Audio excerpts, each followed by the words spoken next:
This video is brought to you by Bitbox NES game cases. There is no better way to protect, store, and show off your NES game collection. Only available at StoneAgeGamer.com/Bitbox. Skip it up and that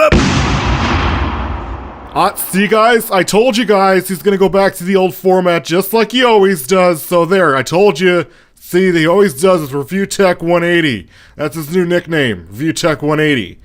Well, first off, before everyone claims conspiracy here, I said from the get-go, gameplay footage would come back from time to time.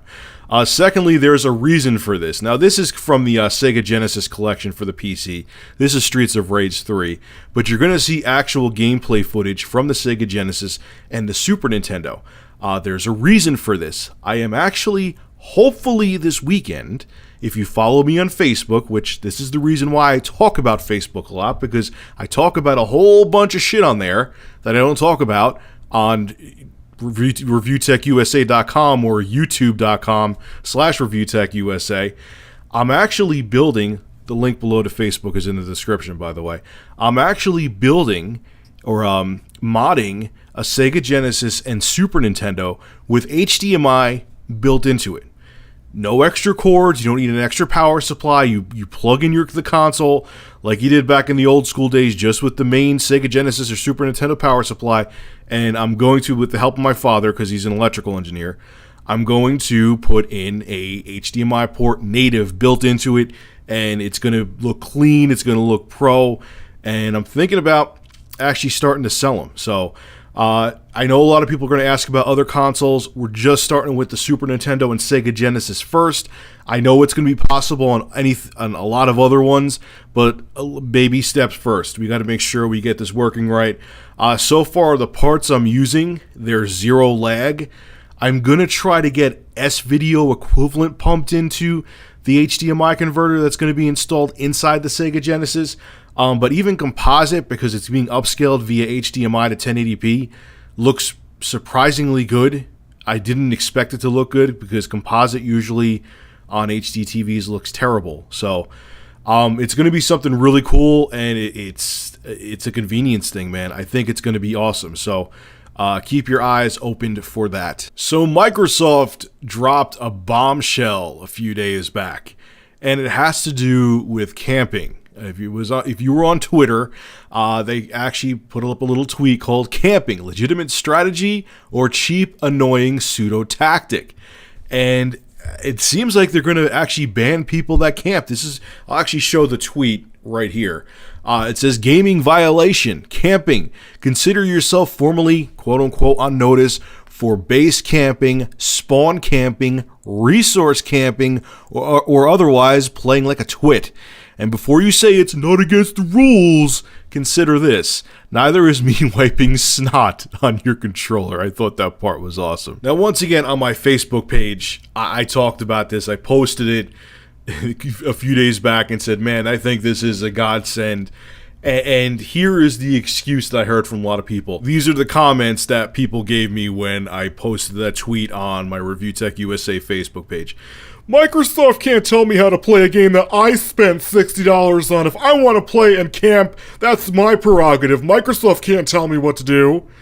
And I'm sitting there saying to myself, okay, genius, how about this? That's like me saying, well, I went out and spent $20,000 on this car, and if I want to drive on the opposing lane of the highway while I'm drinking my own piss out of a Gatorade bottle, that's my prerogative because I spent the money. No, just because I spent the money on the damn car doesn't mean I could do whatever the hell I want with it and break the rules and the law. You still have to follow guidelines. Just because you invested in something and you own it doesn't put you above the rules and the law. It's ridiculous.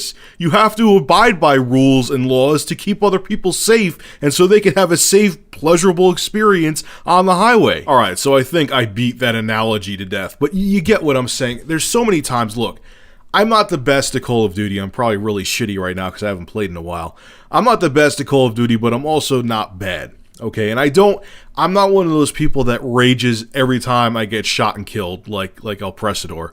But the only time my blood boils and my blood pressure goes sky high is when there's a dude camping in a corner. There's a map on Call of Duty Ghosts. It's like you're in like a factory, and you could like there's like a corner that you could post in, and just sit there and pick people off. When that shit happens, I want to find the dude doing it and just choke them, because it's just such a cheap strategy. There's no skill behind it, okay? All it is that you have no life. You have all the time in the world to sit there and scout the maps, figure out all the high traffic areas that you could like hide in a bush or hide in a corner of the room, and you could just pick people off. It's not about your coordination or your skill level. You just exploited, I guess you could say, a weakness in the map, and you now know how to kill people off because you know an area where people won't see you. That's not skill. That doesn't make you a fucking winner. That makes you a dork who has way too much time on your hands. And because this was, until now, or whenever Microsoft is going to actually implement this, if they actually implement this,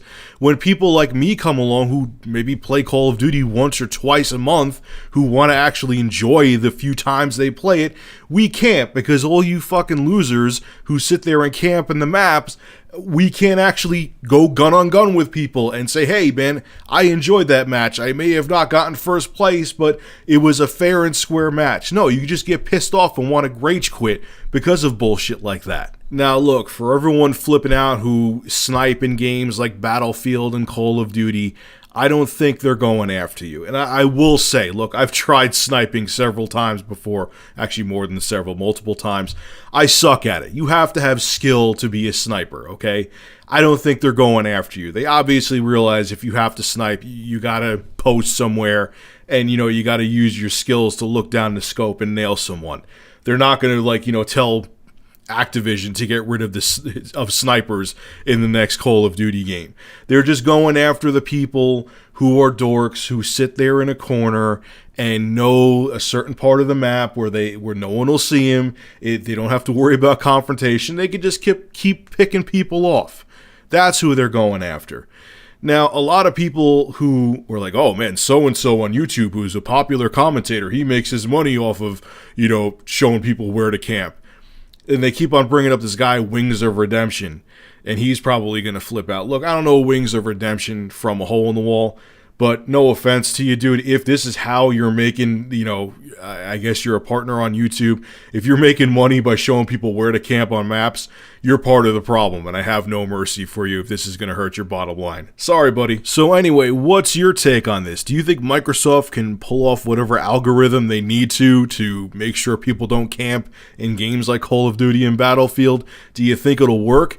And if it does, do you think Sony would adopt a similar policy? And even better, if you are a camper, are you going to go in, they actually implement this, are you going to go over to the PlayStation 4 or to Sony consoles because of what Microsoft is doing to ban campers? Will this make you switch brands because you can no longer camp on the Xbox One? Alright folks, I think I went on long enough about this topic. Make sure to rate, comment, favorite, and subscribe. And as always, thank you for supporting Review Tech USA. Have a good one.